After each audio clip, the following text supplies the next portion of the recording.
Bien sûr que le vêtement, il a un impact sur toi, sur ton énergie, sur ta posture, comment tu prends ta place dans le monde. Et c'est vraiment un reflet de l'estime de toi. En fait, je te mets au défi de t'habiller une journée avec des couleurs qui te conviennent pas, une matière qui est désagréable, une mode qui n'est pas la tienne. Et dis-moi comment tu te sens en fin de journée. C'est vite vu, en fait.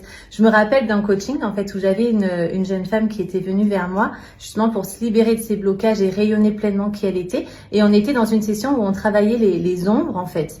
Et il s'était avéré qu'elle était coincée dans sa posture de petite fille par rapport à des choses qu'elle avait vécues dans sa petite enfance.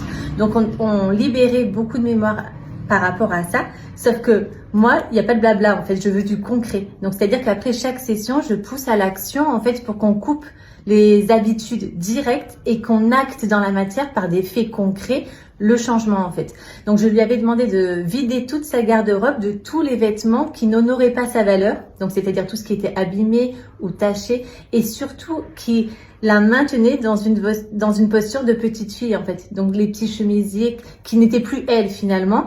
Et suite à ça, je lui ai demandé dès qu'elle pouvait de refaire sa garde-robe avec des vêtements qui sont alignés à la femme qu'elle était en train de devenir. En fait, même si elle est en train de la devenir, cette femme, ben en fait, le vêtement va soutenir cette posture énergétiquement parce qu'en fait, on va être déjà dans les habits de la femme que l'on est en train de devenir, en fait. Donc, c'était super intéressant de voir que ces vêtements qu'elle avait dans sa garde-robe la maintenaient dans sa version petite. Et petite dans les deux sens du terme, c'est-à-dire sa vision d'elle-même qui était trop petite par rapport à sa grandeur et le fait qu'elle était coincée dans sa posture de petite fille par rapport à ses anciens traumas.